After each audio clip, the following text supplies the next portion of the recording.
Welcome back to Making It Awkward. I'm your host, Jessica Wilson. It's October and Breast Cancer Awareness Month. And today I bring you my conversation with journalist Vicki Gonzalez, who was recently diagnosed with breast cancer just after turning 40. Seeing her share her diagnosis on Instagram was both the reminder and motivation I needed to schedule the follow-up mammogram and ultrasound appointments I'd been putting off. I have a strong family history of breast cancer. My paternal grandmother got breast cancer in her late 30s or early 40s. The family details aren't clear. And she passed away from it a few years later. But Vicki didn't have a family history of breast cancer or genetic predisposition for it, which made her diagnosis even more surprising. So I hope that everyone with boobs and those who love folks with boobs can take something away from Vicki's experience and the statistics she shares. In this interview, she and I talked about mammograms, ultrasounds, genetics, biopsies, lumpectomies, radiation, and her decision to get a bilateral mastectomy. Vicki also shared her experiences of losing 2 pregnancies leading up to her diagnosis and how she decided to be open about all of this. During her cancer assessments, Vicki was told that she has dense breasts, something I was told and my friends have shared as well, which makes sense because almost half of all women, just the population studied, who are 40 and older and have had mammograms have dense breasts. Even though I'd heard the term, I hadn't really known what it meant. I found that dense breast tissue has relatively high amounts of glandular tissue and fibrous connective tissue and relatively low amounts of fatty breast tissue. Breast density is important for 2 reasons. The first, women who have dense breast tissue have a higher risk of breast cancer compared to women with less dense breast tissue. This connection is currently unclear. Additionally, dense breast tissue also makes it harder for radiologists to see cancer on mammograms. Dense tissue looks white on a mammogram. Breast masses and cancers can also look white, so the dense tissue can make it harder to see them. In contrast, fatty tissue looks almost black on a mammogram, so it's easier to see a tumor that looks white if most of the breast is fat tissue. In a recent development, as of September 10th of this year, the FDA requires that all mammogram reports sent to patients must include whether their breasts are dense or not dense. If your breast tissue is dense, the report will say in part that in some people with dense tissue, other imaging and additional tests to a mammogram may help find cancers. 1 in 8 cis women will get breast cancer in their lives, and the data on trans women and femmes is scant. Cis women are recommended to start getting mammograms at age 40. The data from the American College of Radiology's recommendations for trans people state that for trans men and masc people 40 years and older who have not had top surgery or who have had only a reduction and have average risk, a mammogram is usually appropriate. For trans women and femmes 40 years and older who have had 5 or more years of hormone use and have an average risk, a mammogram may be appropriate. Routine mammograms are typically not recommended for cis men, though they have a small risk of getting breast cancer. Hopefully this episode will help those of y'all who need to schedule medical appointments to make the call. Welcome, Vicki Gonzalez, an award-winning journalist with experience as a reporter, news anchor, and producer. She has worked at various news outlets in Sacramento, Las Vegas, Texas, and Los Angeles. She is currently the Insight host at Capital Public Radio. Born in Los Angeles, Vicki is a California native and proud of her roots. Her abuelos are from Guadalajara, Mexico. Her grandmother is from Kobe, Japan, and her English grandfather was born and raised in Calcutta, India. She's a graduate of the University of California at Berkeley and member of the Mensa International. A note that my audio is somewhat muffled in this interview and sounds far away. I'm wearing a mask for this in-person interview. Vicki had just gotten a port put in a few days before this interview and was starting chemotherapy soon after. Vicki, welcome to the show. Happy to be here. I'm so grateful for this. I probably will have said in the intro, but seeing you be so open about your diagnosis made me reschedule that mammogram appointment. So that's really the goal for me. Like when you sent me the photo of you, in your hospital gown, it just warmed my heart. And the good news is you weren't the only one. I've had probably like a handful of people in the last 2.5 months that have said that they have gotten a mammogram. Mm-hmm. Some are people that I have met in the past, or maybe it's someone that I know well, but others One in particular is a listener, and they sent me a card saying that they went to go get their mammogram and they were thinking of me. So that's, yeah, I mean, that's really the silver lining to all of this, just to a club that no one wants to be part of. So, do you want to start at the beginning? Yeah. So I turned 40 about 2.5 months ago. May 10th was my birthday. I had a great birthday, new decade, and with friends and family. And I'm actually, with hindsight, so happy that I had that weekend. It was really wonderful and beautiful. But 2 days after my birthday, it was Mother's Day. I was at my parents' house and I was getting ready to hop in the shower and I felt a lump on my breast. And I was like, oh, that's weird. Haven't felt that before. And I told my mom when I got out, don't have a history of breast cancer in my family. And my mom was like, oh, it's probably just a cyst. It's probably nothing, and in most cases, that is what it is. Most masses are benign. That's a good thing. So she told me not to worry about it, but I'm pretty proactive with my health. If something feels off, I'm going to call the doctor. So I scheduled a appointment with I guess just a women's health doctor at Kaiser. And they had availability the very next day. Nice. So I went that morning. She felt my breasts and she was like, okay, I can see why you would think something is, I can feel the lump that you're talking about. But she also said, you have very dense breasts. Right. Every time I say that, and for people that have breasts, a lot of them are like, they get that too. That's a common, I think, I don't want to say problem, but it's just a common thing, with people who have boobs. And so she also was reassuring in that, it probably is nothing because you have dense breasts. But of course, yes, let's go do a mammogram and an ultrasound. So I didn't just do a normal preventative one. It was an enhanced version of a screening. So I did that. My husband came with me. I'm so happy he came with me because when I went in that day, I still was feeling pretty good. I wasn't really worried. I was just doing it more for peace of mind and just to get the all clear. So I kind of went in with that expectation. And when I did the first mammogram, I came back out to the waiting room and then they called me back in because the doctor wanted more images. So that kind of got me worried, right? And then when I went to the ultrasound, the nurse who was performing the ultrasound was asking me, I mean, they really try to have a poker face and they should, but people are human. So her reactions during the ultrasound, although very subtle, but I'm pretty in tune, especially when you're undergoing an exam. I could kind of feel that something was wrong. And so I'm really happy my husband was there because when the doctor came, they brought in John. Nice. And it wasn't just that lump. They had 5 areas of concern. So that, and I totally broke down in that moment. So they wanted to do 5 biopsies. Wow. So normally, like, for example, for my mom, she's had 1 biopsy in her life. Not fun. Not fun at all. Minimal in quotation marks. They say it's minimal, but it's not enjoyable at all. But so my first mammogram, 5 biopsies, and I had to get 3 on my right side where the lump was, and 1 was in the lymph node area. So your armpit, that one sucks. That one's like especially not fun. And then 2 on my left breast.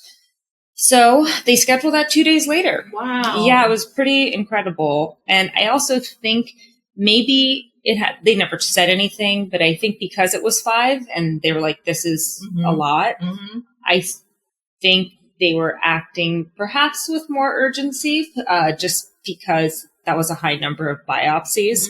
So I went 2 days later. That was an experience for sure. Took 2 hours. Wow. You cannot move. Oh, you can't even take a deep breath. Oh, it's that delicate of an area that if they go too far, they can hit a vessel. You can get a hematoma. So you think about the stress that you're under. I definitely had a good prayer right before they started, and they were like, that's good. Get it out now. Because once we're doing this, you can't even I try to take meditative breaths, and I took one that was kind of deep, and they were like, you can't do that again. So you have to stay still in mind and body while they're doing these biopsies. And and then a couple days after that, they got the pathology, and the doctor said it was a mixed results. Left breast was fine. Those were calcifications, which is also normal. So the left masses or areas of concern were benign, but that lump was cancer, and it did go to my lymph nodes. Mm-hmm. And then the third biopsy on my right breast was benign too. So I had, of the 5, 3 benign and 2 were cancer. Mm-hmm. And so once I started healing from those biopsies, they said, we want to do one more biopsy on your left breast just to be sure. We want to be 100% sure. Okay. This biopsy was more invasive because I had to get on a machine, and they do a mammogram so they squish your breast at the same time. They stick the device in because they want to go deeper in. So I had a total of 6 biopsies. It came back benign. So, which is good. Yeah. But when they lay out your options. So for me, it wasn't recommended to do a lumpectomy because of the size of my breast. I don't have large breasts. So the breast surgeon, just said that I'm not really confident I can make the breast look, reconstructed as well to your liking, given the size of your breast.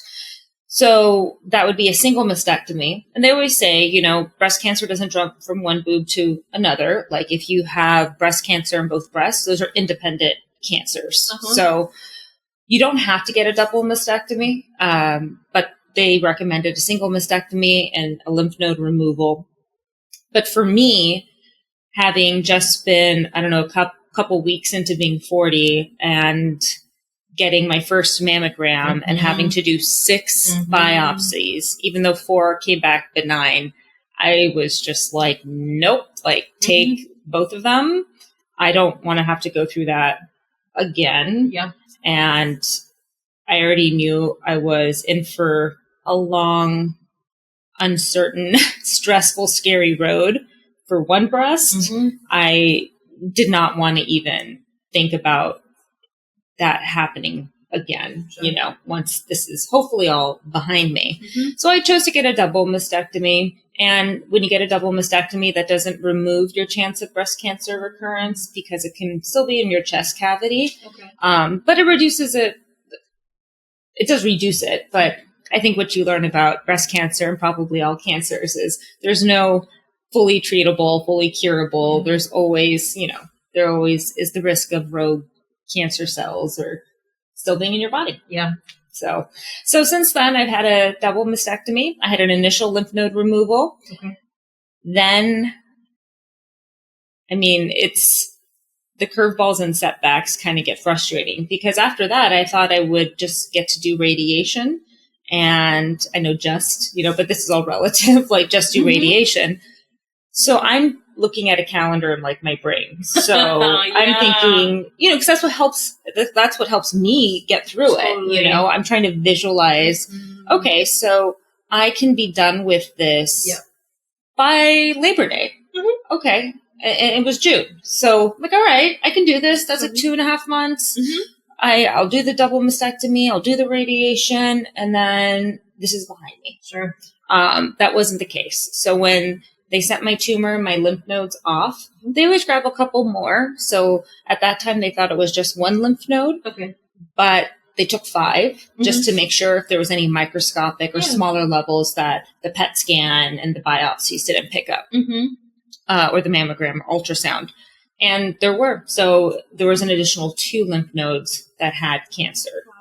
So because of that, the standard of care today, if you have 2 or less, you don't have to go in for more lymph nodes, but I have 3. So that was a gray area. And there was one study that you could go up to 3, but the standard of care, and they had a variety of specialists weigh in. They have a tumor board at Kaiser and specialists from different fields. They meet every Tuesday and they talk about the tumors that with patients and how they're going to treat them, which is good. It's good to have different medical perspectives. I apparently all recommended going in and doing another lymph node removal surgery. Similar recovery to a mastectomy. So it was like a 6-week setback that I was not planning for and having to go under again. And so they went in, they took out another 8. And at that time, it was still unknown if chemotherapy would be recommended. I was still very hopeful, and the oncologist was hopeful that I may be able to bypass chemo.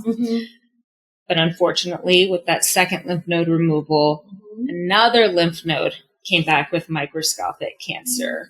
So what started off as one that a mammogram, an ultrasound, a PET scan, a biopsy picked up. And a PET scan is your entire body because they wanted to see if it was anywhere else. Turned into, in reality, 4. And two were micro and 2 were technically macro, which is more than 3 millimeters. Got it. So because of that 4th lymph node, even though there's this score for my type of breast cancer, which is estrogen positive, you can do an oncotype score.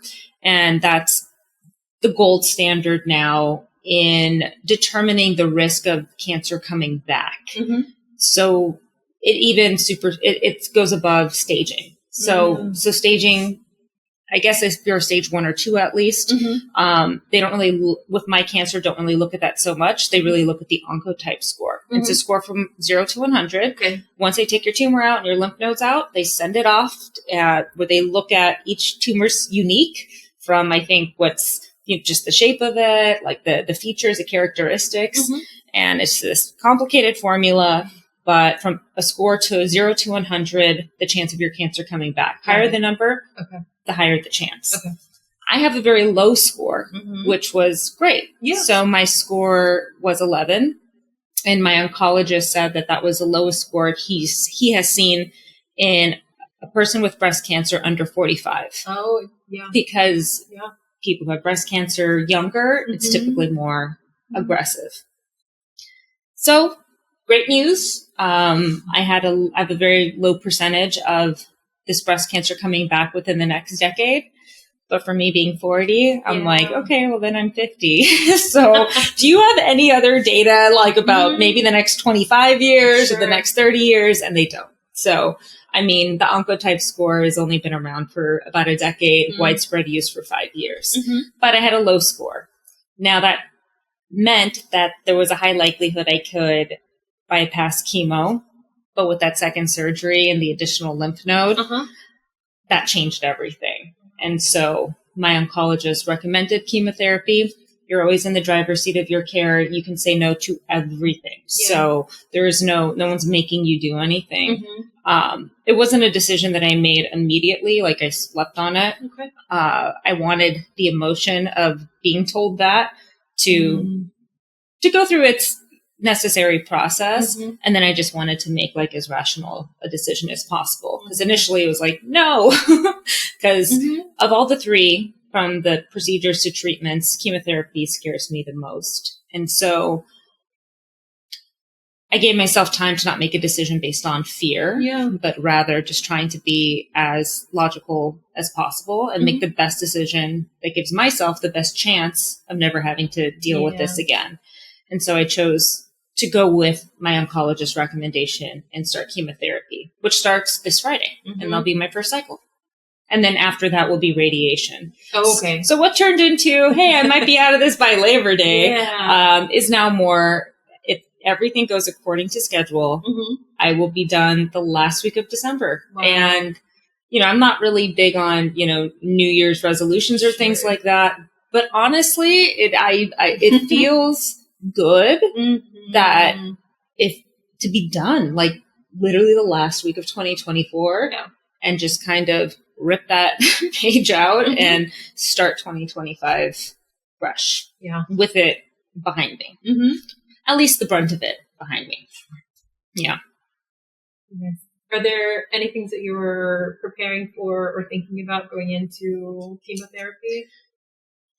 Well, a lot. And I mean, I'm a journalist, so I do a lot of research, but I also try to curb that because I don't want it to go down a rabbit hole of just anxiety, you know. The web can be a really scary place, especially when you try to like be WebMD. Totally. Yeah. But it is super helpful. I have found some breast cancer forums that I find very useful, and I'm able to search for women who have similar breast cancer to me that are going to be going through actually the same chemo cycles that I went through. Okay. And I found a forum where they started earlier this year. So it's actually recent. And so you get to read about, it's different for each and every person, but that helps me mentally prepare for potentially, you know, the worst, but also be realistically hopeful that, okay, well, maybe it won't be as terrible as I'm picturing it in my head. Also, I've talked to a lot of people who have survived breast cancer, and that has been just amazing. Seeing people that look healthy and wonderful and happy, and they moved on with their lives, but they also went through a very similar journey that I went through. And they've given me a tremendous amount of advice, from even gifts. One last week gave me this recipe and the ingredients for a detox bath to do after chemotherapy. And that's if you're into more holistic, you know, treatments, which I am as well, like in addition to, you know, conventional medicine. But that's been really, really helpful. And it's kind of eased the anxiety that is pretty much a constant. Yeah. Like, I think since the day I found the lump on my breast on Mother's Day, there's really been this constant of, even if it's at sometimes low lingering, but constant of fear. Yeah. Like, I think I've been scared on some level every day since the day I found that lump. And so for me, I like talking about it because that helps me process it. I like listening to people who've been through it because that also helps ease my anxiety as well, because I'm looking at someone who looks like they never even went through something like that. So it's nice to see people on the other side when you're like in the middle of a tornado. It's interesting you said that. I did have a friend who was going through breast cancer treatment, and though she was like not as present online or at events, I didn't know it was happening. Yeah, it was radiation until she was done. I mean, it was also during COVID. Yeah. You're right. Like somebody who is like there and looking well enough and engaged, you're like, okay. Yeah. And I think about that time too, because some of the women I've talked to who've been through breast cancer, they did it during the pandemic. And, you know, I'm lucky that my husband could come in when that doctor read those results and that I needed to go in for biopsies. My mom has been able to help take care of me and be there for my surgeries, see me off before, you know, getting operated on. And she's coming up to help me with chemo too. But I can have someone sit with me during chemo, and you would have to do that alone. I mean, you can't ignore the emotional component to it, like at all. And it makes it a lot easier, for me at least, to have someone to sit next to. Yeah. How long are the treatments? I don't know. So I've been told that mine is not that bad. So instead of 3 drugs, it's 2 drugs. Okay. And I'm doing 4 cycles, one every 21 days. Okay. So that'll be a total of 12 weeks. And when I've talked to, you know, people who've been through something similar, their reaction is a good one. They're like, that's 21 days. They're like, that's a lot of time for your body to heal up before you do it again. Like, I liken a cycle to, apparently the first week of chemo is the worst, or the initial days, right? Because it wipes everything out. And then you spend time, for me, it'll be the next 2 weeks or so, rebuilding, you know, what has been wiped out. And then once you are healthy enough, because they do take your lab work before they do another cycle. So, you know, your lab work has to be good. Then you do it all over again. And so I liken it to, you get taken down by a wave, you know, and you kind of just let your body come up for air. You let yourself catch your breath, and you finally are starting to feel good. And then you get taken out by a wave again. And so I'm doing that a total of 4 times. But there are people who've done it for months on end and way more than 4. So yeah, I was talking to a friend about this morning, where I'm told that it's less or it should be better. But I mean, I don't think I'm going to have that barometer or that way to compare, because I haven't been through it before. So I think crummy. So it's, I'm hoping, my hope is that I've been told it can feel like a lingering flu. And so I feel like that's my best case scenario, realistically, as opposed to the other end of extreme side effects, if you go down that rabbit hole, which I have. And so, you can get mouth ulcers, or you can lose fingernails, things like that. I'm hoping that, it's like a lingering flu. Yes. And I'm just kind of wiped out. Yeah. We will all hope that. Yeah. Really. It is funny, like, you never think to hope for things like that, but it's all when you take in all the context of your life, it's like, okay, I can deal with that. Yeah. So before we started, you mentioned that the last year and a half has been rough. Yeah, it's been really difficult. Also, I mean, I think before I get into that, there's also a lot that I'm grateful for. Yeah. I was also talking to my friend about this earlier today, that, this is rough and scary for sure. But I'm so grateful that I have a home that I feel safe and comfortable in. So even when recovering from a mastectomy, when recovering from lymph node removal, or when kind of getting better through chemo, I actually have a space where I can feel safe and comfortable. And I'm also grateful that I have health insurance, and I have an employer that's very compassionate, and there's no passive aggressive, okay, when you're getting back to work, they're just totally on my side. And so those things make it a lot more manageable. And that's really been the case over the last year and a half. My husband and we had 2 pregnancy losses, and they were later term. So they were both in the second trimester. And the first one, I was 15 weeks pregnant. And the second one, I was 21 weeks pregnant. So by the time I found out I had breast cancer this past May, that had all unfolded within a year and a half. So 18 months. So it really felt like, for not only me, but my family as well. I mean, not just John. I mean, my parents, his parents, these things don't happen in vacuums, but it kind of felt like, or still feels like, you get pushed in a hole, and then we're just about to climb out of it. And then you get pushed back in, but now you're a little more injured and then you're climbing your way out of it. And then you get pushed back in again. And so that kind of grief and trauma, it compounds one time over another time over another time over a very short period of time. So pretty much every 6 months we've had something that is completely out of our control and also came out of nowhere. Yeah. So both of those pregnancy losses, there was nothing genetically amiss. I've done every genetic testing, or the most comprehensive genetic testing available in the country. I don't have markers for anything.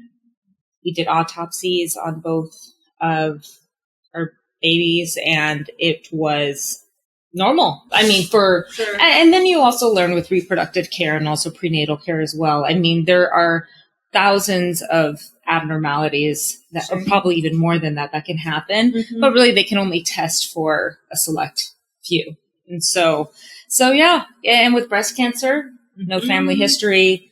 They did another type of genetic testing that tested for 62 cancer mutations. Oh, wow. So not just the BRCA gene, but even I think colon cancer or pancreatic cancer, other types of cancer as well, all came back normal. Wow. So I don't have any of those mutations either, which And all of this, even when it came to the fertility and the losses, on the one hand, you're like, okay, well, that's good. Sure. But for all three, we don't, and probably never will get an answer. Nothing definitive. Mm-hmm. But that's been a big lesson in the last year and a half of my life. And I think if you can find some peace with that or accept that, which I've come to accept, I think you just become hopefully more present and focus on what you can control and just be really compassionate when things out of your control happen. Mm-hmm. You mentioned grief and also the baths that somebody was talking about taking. Are there ways that you're taking care of yourself? Or yeah, I have not set an alarm since I had my first surgery for a mastectomy. So I just let myself sleep until I want to get out of bed. Yeah.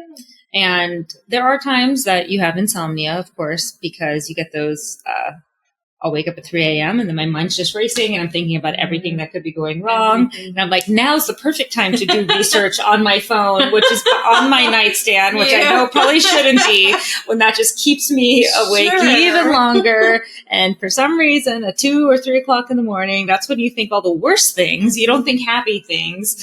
So yeah, of course that's happened. But overall, I just let myself rest and I don't try to overdo it.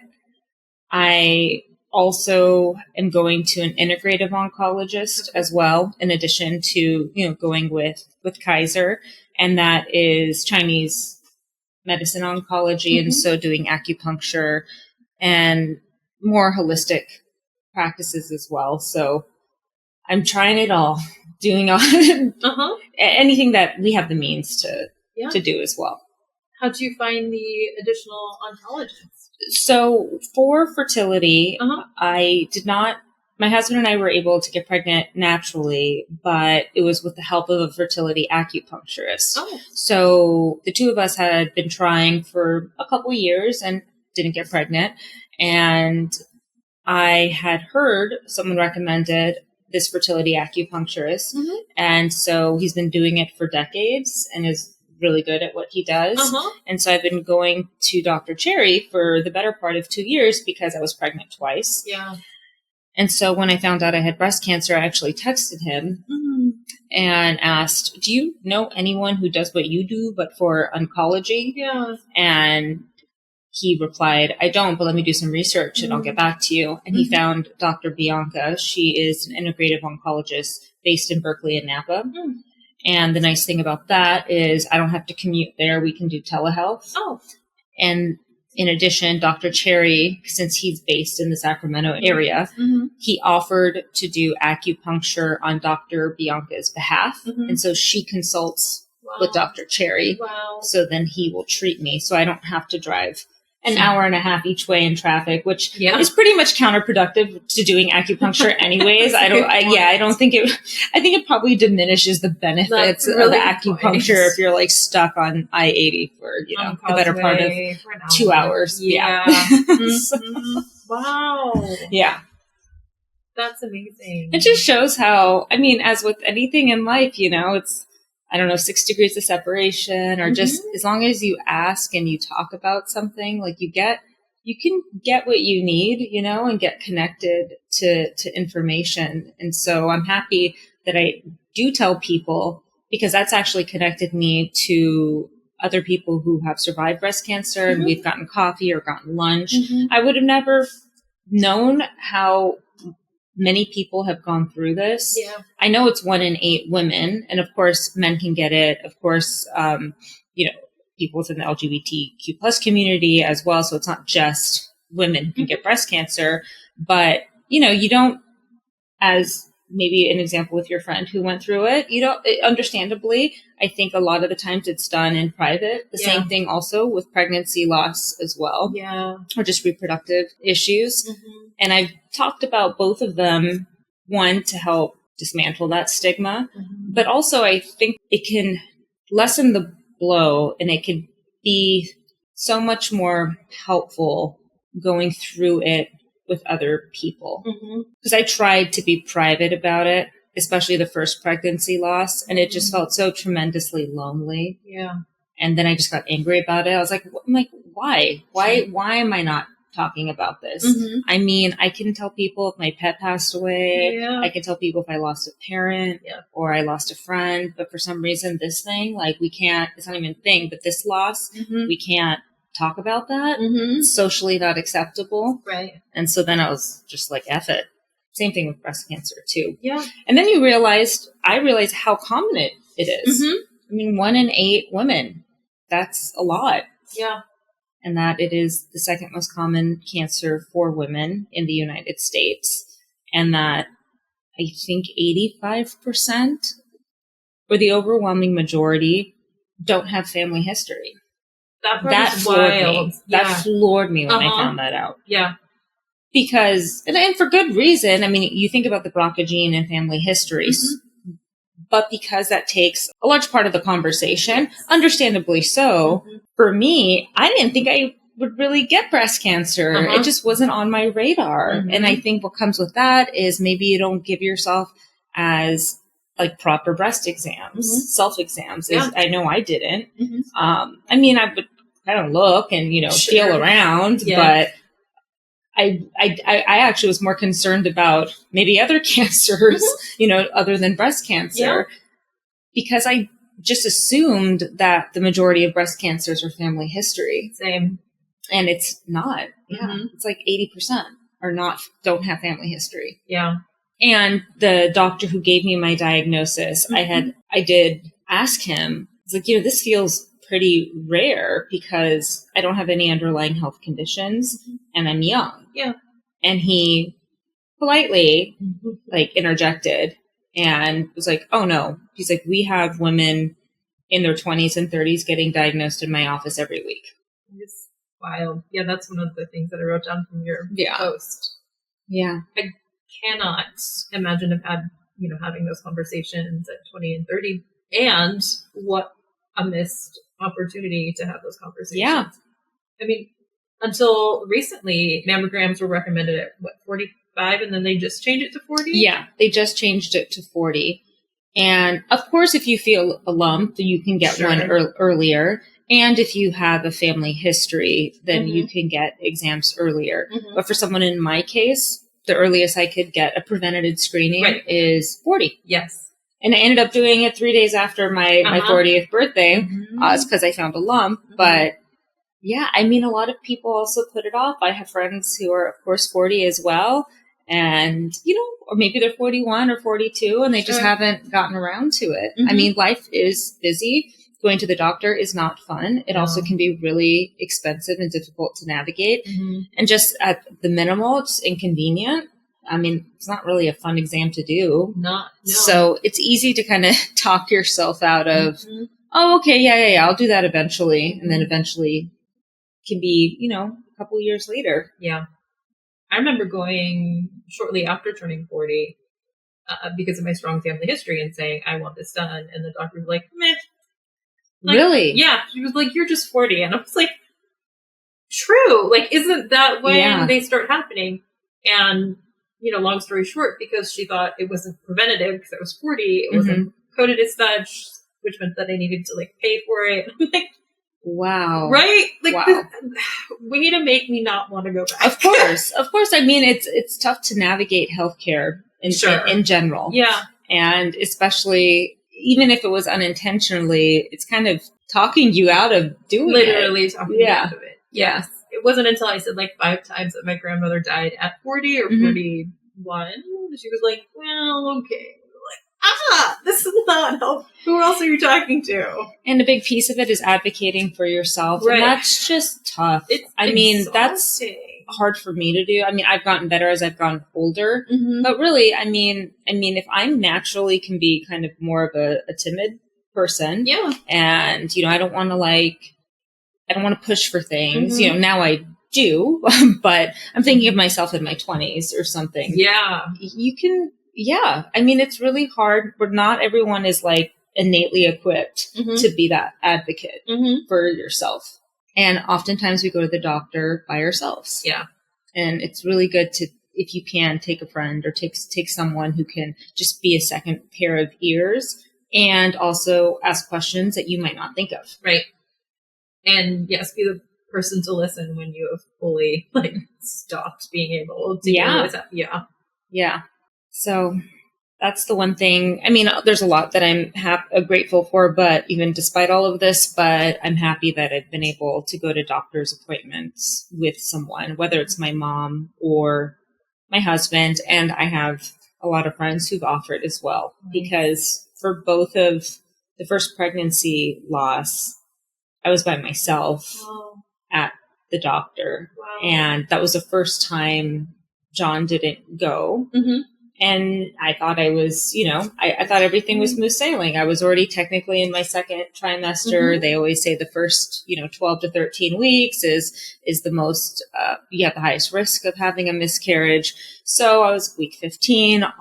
Everything was fine. Blood work was fine. Testing was fine. Mm-hmm. So, and it was just to schedule, some future appointments. Sure.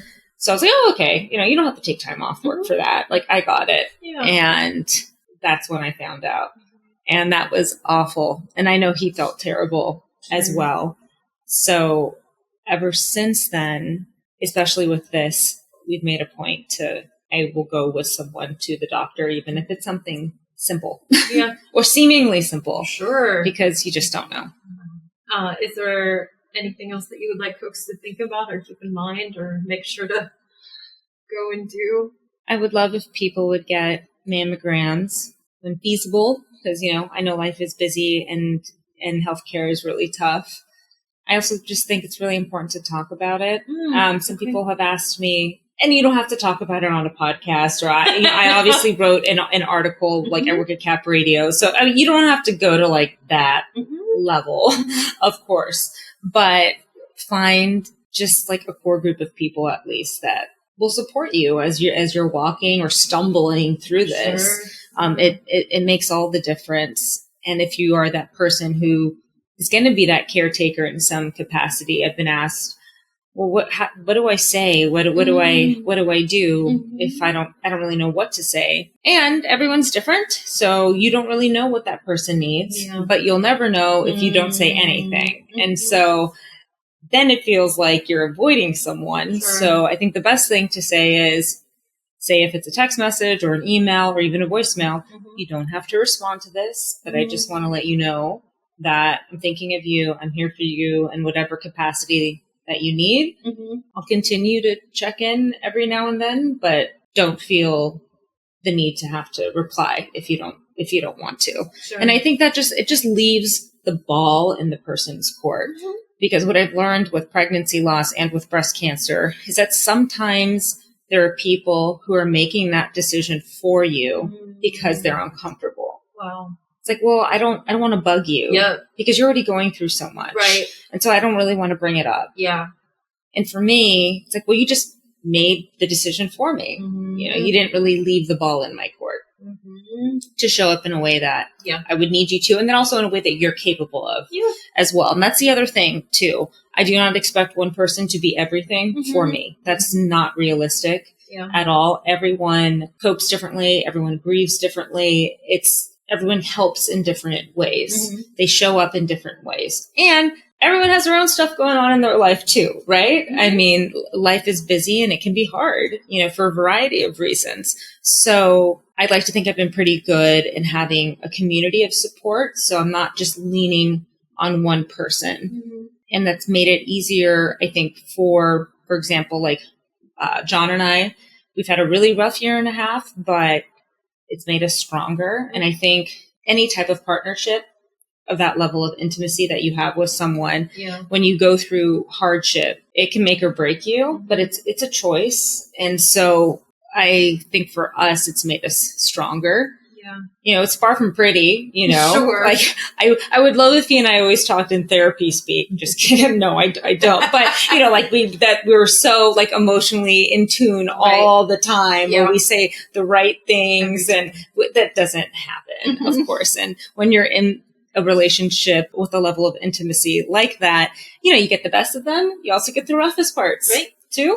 And it is what it is. And so And it can also be a beautiful thing that takes work, but it's worthwhile. But I also have wonderful friends, and I'm lucky that I'm close with my parents and that they're still alive as well. Yeah. And that they're relatively close by. They're in Southern California, so they can make time to come up. So, I feel like I have a village taking care of me. That's been the overwhelming part in a good way, is really not only seeing, but feeling how much you mean to people. It helps a lot when you're having your pity party days. I can imagine they come. Yeah. Can we follow and support you for the rest of 2024? Well, I post regularly. I mean, every time there's an update, maybe once every few weeks on my Instagram handle. That's mostly where I post, but I post on my Twitter handle as well, and also on my Facebook page. And I do plan on still sharing on Insight, the show that I host, and talking about it on Cap Radio. And I'm happy to talk about it, especially podcasts like yours as well. Okay. So I think it's important. The more it gets talked about, the less uncomfortable it feels. It's true. And I think people are better prepared how to respond and how to go through it by talking about it. No, it's so true. I remember, I don't know how long ago, just like hearing people say breast, on television and stuff. It was like, oh my goodness. Yeah. I don't feel like it was that long ago in a professional setting. No, I don't think so either. And I just went from like breast to boob. So. Yeah. Totally in public. Yeah. But even on the show, that's interesting you brought that up, because when I first shared, I made an announcement that, I was going to be taking a leave following a breast cancer diagnosis. The funny thing is that saying breast cancer, obviously there's breast in the word, that didn't feel so weird. Agreed. But when I had written and I was about to track, when I found a lump on my right breast, I did have I took a second, like, oh, can I say that? And of course I could, but there is that, I don't know. Air? Yeah, on the air. And then I stopped I was like, Vicki, you're saying cancer is called breast cancer. So of course you can say, but it did feel a little weird at first. Yeah. I wonder if that's part of what gets in the way of conversation. Oh yeah. Yeah. 100%. I think so. And I think when it comes to just women's care, from, reproductive care to, breast cancer is the number one funded cancer research. And so that's good. And, it's helped someone in my position, because when I've talked to people who went through this 5 years ago, treatment changes so much for the better. So you're not going at it with a sledgehammer, but rather being more delicate, going at it with more of a scalpel, more of an individualistic approach, which is, I think, the goal, right? Because you want to minimize the side effects and harm. But I think aside from that, especially with reproductive care, when I was going through those pregnancy losses, as well as, the aftermath of that and genetic testing and all this stuff, or just trying to understand what my body was going through in the aftermath of pregnancy loss. There wasn't really a lot out there. I would look at other countries, and I would think, I remember like Australia, like I was able to see some research where I actually got more answers. And then also, I don't know if it's Norway or Sweden, but I had to search outside of the United States. And I think it's just because there's a lot of catch up when it comes to researching women's health, or just really anybody's health that isn't a white man. Totally. And it goes catch down. Up and care. Yeah. Because what do you choose to invest in? Sure. Over, last couple generations, healthcare was traditionally male. Yeah. All research. And so that shapes those blind spots, now shape, the care that people receive today. So thank you so much for coming on, for coming in and sharing again. I so appreciate it. I'm happy to do it. At the end of the day, as a journalist, I ask people to open up, either share their point of view or open up about something tremendously vulnerable. And I never for a second take that for granted. The fact that people will sit across from me or will let me put a microphone in their face, you know? And that I've always been guided by that type of community because you are shaping people, even if they are strangers, and hopefully widening their perspectives, giving them a deeper understanding. And so when this happened to me, I just couldn't even think about not sharing and being part of that ecosystem, which I think is a beautiful part of what a community can be. Thank you. Thank you. Thanks so much to Vicki for coming on the show. She recently finished her second round of chemotherapy and is resting up. If any of you would like me to pass on any notes to Vicki or photos of you in your mammogram gowns, you can email makingitawkwardpod@gmail.com. And thanks so much to those of you who rated the show since last week's episode. And an extra special shout out to those who left reviews, including Lil Veej, who is getting the courage to make it awkward, and Gregory Lua, who finds the pod fun and accessible and ended up watching The Boyfriend after hearing about it on the show.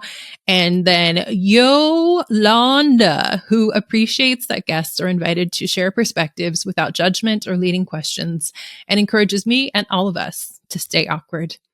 Our phenomenal editor, Jen Jacobs, and I are putting together a pitch deck for this podcast, and every rating and review really helps at this stage. This has been Making It Awkward. I'm Jessica Wilson. This is a production of The Body Politic. It is sponsored by Patreon members like you and is supported by the Legacy of Sacramento Outboard Services.